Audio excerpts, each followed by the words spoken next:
Você acredita na inocência do presidente Lula?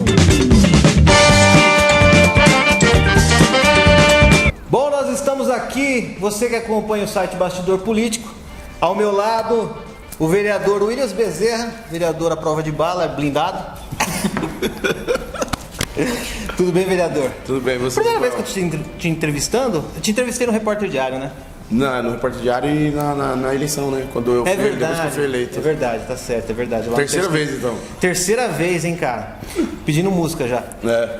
E aí, depois desse tempo todo, passou um momento difícil, ano passado, já deu pra pegar mais ou menos como que tá o parlamento, as brigas, as discussões.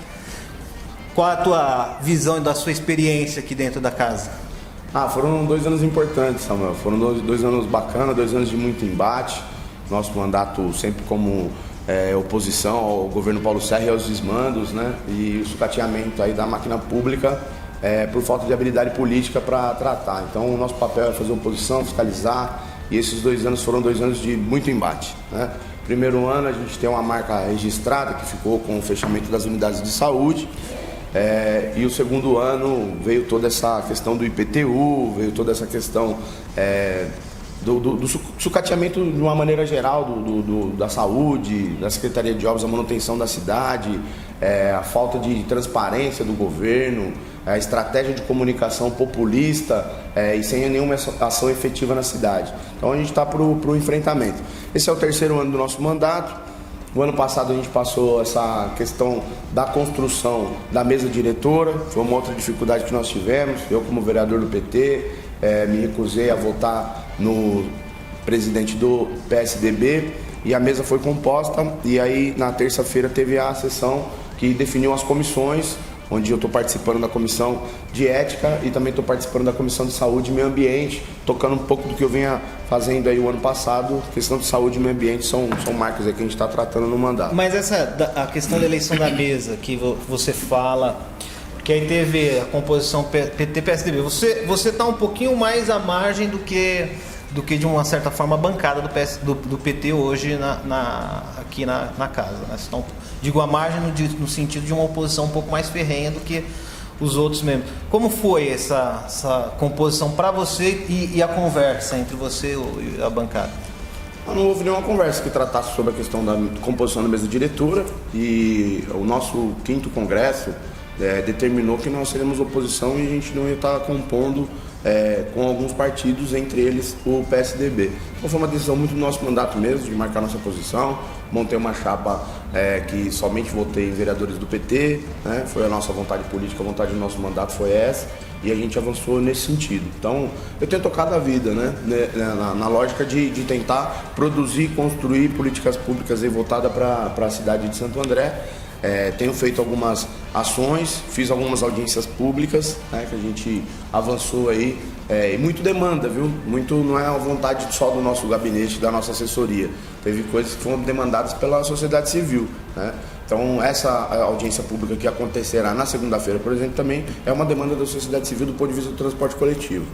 Qual é, na verdade, o foco da audiência pública?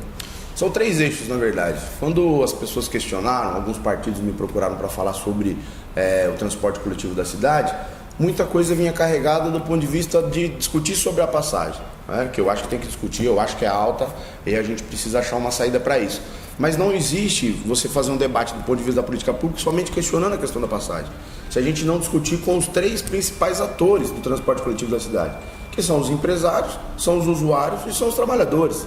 A gente tem um projeto e a gente tem uma sugestão de mudança no decreto de lei que trata sobre a questão dos cobradores aqui na cidade, porque no nosso ponto de vista e do ponto de vista dos trabalhadores, se você não pode usar o seu carro e falar ao telefone ao mesmo tempo, como é que você pode dirigir um ônibus com mais de 40 passageiros, alguns em pé inclusive, e você pode cobrar e você pode liberar a catraca, você pode fazer tudo de uma vez só, né? Então o próprio código de trânsito... Eu até levantei uma bola uma vez no ano passado em relação aos devedores de ISS, que o maior é do transporte coletivo. A cidade não poderia cobrar esse ISS na hora que viesse a conta para aumentar a passagem e falar, não, tudo bem, a gente mas você tem uma dívida que a gente não vai aumentar a passagem porque você tem que pagar essa dívida. É verdade, Samuel. Você está correto, você levantou a bola certinha. Inclusive, a gente tem secretários que são empresários na cidade que devem impostos para a prefeitura. É descabido você ter um secretário para cuidar de algumas ações na cidade, para cuidar de fazer o que eles se prontificaram a fazer, que colocaram nos seus programas de governo, e ter um secretário que não paga os seus próprios impostos na cidade. Então acho que você tem razão. Então é isso, os 3 eixos que a gente quer discutir é isso, é com os usuários, com os trabalhadores e com os empresários. E achar uma fórmula, né, ou tentar achar alguma estratégia para que o executivo consiga fazer esse diálogo entendendo os anseios da população. Tem atraso de ônibus, tem ônibus que não está em boas condições de estar operando na cidade. Enfim, a prefeitura é responsável por isso e o objetivo da audiência é captar todas essas ideias, todo esse sentimento desses 3 atores que eu já falei e a gente poder sugerir ao prefeito uma saída. Vai ser que horas? Às 19 horas, segunda-feira, todos e todas são convidados. Quem que vem para a audiência além da... Tem um palestrante que virá fazer, vai falar sobre o transporte, vai ter um bate-papo aqui com a gente. O consórcio intermunicipal, que tem um plano de ação aí do ponto de vista de mobilidade para a região do Grande ABC, vai falar sobre o Grande ABC, mas vai fazer um recorte sobre a cidade de Santo André. A prefeitura, obviamente, foi convidada, não sei qual o técnico que o prefeito indicará, porque o convite é feito ao prefeito, e o pessoal da AESA, né, que é o consórcio aí das empresas aqui de Santo André. Ó, vou dizer uma coisa para você, se alguém for vir da população e pegar o IAOSA, não chega. O IAOSA é um problema pra gente. Um problema para todo mundo. Eu acho interessante que o IAOSA opera com um contrato emergencial e até agora ninguém fez nada. Até acontecer uma tragédia e aí vão questionar por que não fizeram e tal. E a gente tem muito problema com os ônibus da IAOSA que passam aqui por Santo André, principalmente que vai para São Paulo. Que passam não, que quebram. Que quebram, verdade. Porque atrapalha o nosso trânsito e a nossa principal via aqui, né? A perimetral, é o IAOSA, você sabe.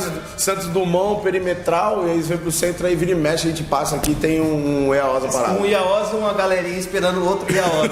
Aí eles vão parando, aí vai montando mais galera. Deixa eu te... aproveitando, ontem saiu a decisão, mais uma decisão do Lula, 12 anos de cadeia sobre o sítio de Atibaia, né? Você faz parte do PT.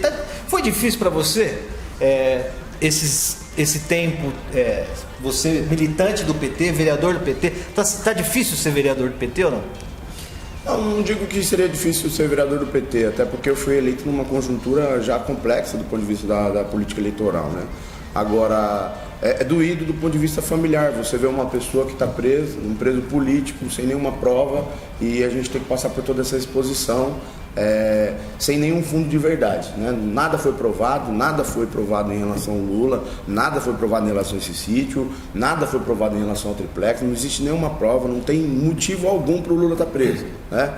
E teve toda a situação que aconteceu com ele, e aí a situação que se agrava dentro da família, o caso que aconteceu com a Marisa, o falecimento dela, o falecimento do Vavá agora, do irmão do Lula, onde a justiça tardiou a resposta exatamente para que ele não participasse de fato do velório do próprio irmão. Então é muito dolorido, porque a gente se coloca no lugar como família, né? Sou militante do PT desde 95, meu pai é um dos fundadores do PT, e ver uma pessoa que transformou a vida de milhões de brasileiros, trouxe ascensão, trouxe benefícios para a nossa cidade, discutiu para o nosso país, discutiu do ponto de vista da política pública, e virou uma marca e uma referência, inclusive para fora do país, e você vê ele passar por toda essa dificuldade. Você acredita na inocência do presidente Lula? Acredito incondicionalmente na inocência do presidente Lula. Agora, em relação a essa conjuntura do PT, como que você vê o PT já teve aqui em Santo André uma porcentagem grande de eleitorado, né? Uhum. Aí teve o caso da Lava Jato, a gente teve a eleição de 2016, o PT foi para o segundo turno, mas não conseguiu a vitória, até foi uma derrota bem grande em relação ao que o PT já teve na cidade. Qual a porcentagem que o PT ainda tem? Não sei se vocês têm tracking disso, pesquisa. E como que você tem visto a aceitação do PT nos bairros mais distantes, onde o PT sempre teve o diálogo na cidade? A gente já beirou aí os 35% de preferência eleitoral aqui na cidade, né? Então a gente teve uma dificuldade, obviamente, por conta de todo esse contexto que você apresenta, mas eu acho que ainda o PT o PT foi muito bem nas urnas, na eleição presidencial, né? Embora não tivéssemos ganhado a eleição, mas nós fomos muito bem e a gente consegue dialogar com a população.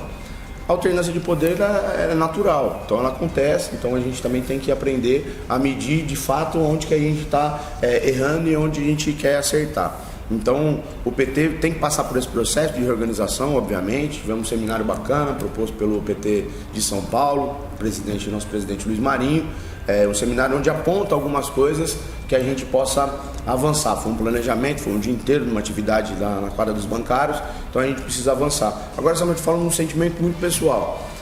Eu andei muito pela periferia da cidade no ano passado, por conta da eleição, o processo eleitoral que foi bem difícil, e a população está entendendo, embora tenham votado no Bolsonaro, Bolsonaro virou presidente da República, mas a pessoa está entendendo. Falando de um recorte específico de Santo André, os erros que foram apontados, né, pela população durante o período eleitoral no ano passado demonstram muito sobre o PSDB. Então o Paulinho Scelli errou bastante durante essa gestão, esses 2 anos. O IPTU foi um tiro no pé e não está resolvido até agora, né? Então a gente tem esse imbróglio ainda do ponto de vista legislativo aqui em relação ao IPTU, e a prefeitura precisa se acertar. As pessoas tiveram muita dificuldade no começo do ano sobre essa questão do IPTU, inclusive as pessoas que tinham direito ao desconto, no caso dos aposentados, teve muita dificuldade, a gente recebeu muita reclamação aqui. Então muita coisa se deixou passar. A gente teve uma peça orçamentária votada no ano passado, que veio a sugestão do prefeito do ponto de vista do uso do dinheiro da máquina pública, onde durante o primeiro ano e durante o ano inteiro ele fez várias promessas. Em educação, habitação, serviços públicos, várias coisas foram ditas, segurança pública, várias coisas foram ditas aos jornais. E quando a gente recebe a peça orçamentária, a gente vê uma diminuição drástica em várias secretarias. Então a conta não fecha.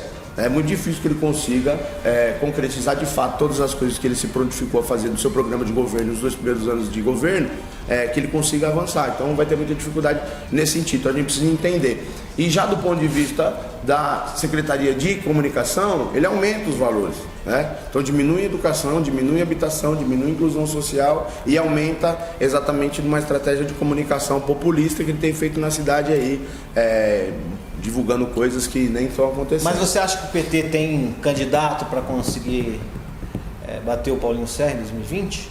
O PT sempre se organizou muito bem, né, nas suas estratégias eleitorais aqui, independente do resultado. Eu acho que a gente tem que montar uma boa chapa de vereadores e a gente tem que pensar. Eu imagino, tem uma sugestão que eu tenho conversado com algumas pessoas, que já no processo de eleição direta que vai acontecer esse ano, que vai ter o PED no PT, a gente consiga avançar e já discutir quem será o nosso candidato a prefeito. Quais são os nomes que você acha que tem condição de disputar a prefeitura? Eu acho que o João Avamileno se colocou, né? Teve uma entrevista no Leandro Amaral onde ele colocou a vontade a disposição, né? E a vontade de disputar. O próprio Grana, né? Foi muito bem também na última eleição. Teve um papel importante nas eleições do ano passado, com a coordenação da Macro, que é a sua função hoje, é coordenador da nossa marca aqui na ABC. Eu acho que o João Avamileno e o Grana são pessoas que precisam dialogar, né? Ou pensar junto aí como é que a gente acha uma saída, uma estratégia para ter uma boa chapa de vereadores, inclusive pleitear uma candidatura aí. Williams, deixa eu te perguntar, você falou, a gente está passando aqui um processo de crise hídrica, você foi o único vereador que assinou sobre a CPI do Semasa, junto com o Sargento Lobo. É inédito isso, né? Um petista e um sargento votando junto. Explica para nós aí. Não, o Lobo é um grande parceiro, a gente tem conversado bastante aqui, a gente tem dialogado bastante sobre as políticas aqui que tramitam os projetos na casa. Mas ontem foi uma situação muito atípica, né? Porque foi o primeiro dia de sessão do ano, né? Então o início dos nossos trabalhos legislativos. Muita gente discutindo essa questão da água na cidade e fizeram esse movimento e vieram aqui ontem, talvez até na expectativa de poder falar, mas na verdade a tribuna... Até o Cascão veio também, né? Até o Cascão feio, né? Tirou uma selfie comigo. Dá pra fazer uma vaquinha, foi comprar uma fantasia mais bonita? Tirou uma selfie comigo. Então, assim, foi a primeira sessão e o objetivo, a gente estava muito focado nessa questão das comissões mesmo, de montar, né, as comissões, e aí a gente se deparou com toda aquela situação, a movimentação que já vinha rolando pelas redes sociais, onde as pessoas vieram tratar essa questão da água. O problema é o seguinte, Samuel, a gente fez um requerimento de informação solicitando que assim como outros vereadores também fizeram, solicitando que o responsável pelo Semasa venha explicar Inclusive explicar que conversa é essa que o prefeito teve com o Dória, se o objetivo é mesmo, de fato, ajudar a questão da crise hídrica aqui na cidade, né? E o Semasa é só uma parte, né? Santo André é só uma parte disso, a gente sabe que tem problema em outros lugares que tem acontecido aí, e a Sabesp, que é uma empresa de capital misto, público e privado, os interesses são a lucratividade e a gente sabe da vontade que eles têm de trazer a Sabesp para Santo André e fazer a venda da autarquia, que é o Semasa. O Semasa é uma autarquia de valor imensurável, por conta do ponto de vista da técnica que tem, né? De tudo que foi elaborado do ponto de vista técnico lá. Então não é valor de mesa, computador, não é isso que vai definir, né? Então tem um valor agregado lá que é imensurável. Então acho que se a vontade do prefeito é de fato de resolver, que negocie com o governo do estado. Existe uma discrepância do ponto de vista dos valores, inclusive tem um processo que acontece, que está tramitando aí na justiça, porque nós entendemos que o valor do metro cúbico de água é um e a Sabesp entende que é outro. E como a água vem da Sabesp, a gente teoricamente teríamos uma dívida, mas na verdade o que existe é uma discrepância de valores. Nós não concordamos com o valor que a Sabesp está cobrando. Se existe essa relação do PSDB no município e no estado, que chegue num acordo, se tem todo esse problema com a questão da água, de perdão da dívida do Semasa. Aí não tem mais problema, o Semasa vai conseguir caminhar, o Semasa vai conseguir avançar, a gente vai conseguir avançar nas estações de tratamento de água e tratamento de esgoto, né? Saiu uma matéria no jornal, o pessoal do Metro mandou pra gente, dizendo que a Caixa Econômica, que a Prefeitura tinha rompido o contrato com a Caixa Econômica de financiamento para terminar as estações de tratamento de água, que é dentro do Pedroso, do Parque do Pedroso. Então a gente está fazendo esse tipo de questionamento. Enfim, apareceu essa questão do requerimento, um requerimento de outro vereador sugerindo a Comissão de Assuntos Relevantes, o requerimento da bancada do PT que entrou no Ministério Público, nós assinamos, os vereadores do PT, e apareceu essa sugestão da CPI e me senti muito confortável no calor que tem acontecido, toda a dificuldade que as crianças passaram durante as suas férias, antes mesmo da volta às aulas, de ter sofrido essa dificuldade com a falta de água. Voltou a água? A Prefeitura... Não? Muita reclamação, em muitos lugares dentro da cidade. Facebook a gente abre só questionamento. Sobre falta d'água, eu sempre bato nessa tecla que eu acho que a Sabesp tem que ter alguma compensação, ainda mais no ABC, para as cidades que têm represa. Santo André eles retiram água daqui, São Bernardo retiram água de lá, Rio Grande da Serra retira água de lá e não dá absolutamente nada de compensação. Acho que está na hora do poder público, os prefeitos, o consórcio intermunicipal falar, agora vocês vão pagar royalties, vai tirar água daqui, quero compensação. E até mesmo essa dívida que a Sabesp tanto fala aqui da cidade deveria ser já extinta exatamente por isso. Mas você está retirando água da nossa cidade há tantos anos, então está pago, né? Tá tudo certo. Você retira boa daqui, sugestão, você retira daqui e manda para uma cidade que eu nem sei quem é, de onde é, então. Mas, bom, conversei aqui com o Williams Bezerra do PT, vereador, primeiro mandato, dizendo aqui sobre o seu mandato na cidade. E aí ele vai fazer audiência pública sobre transporte público na segunda-feira às 7 da noite. Obrigado por você ter acompanhado aí o nosso canal. Até a próxima, tchau.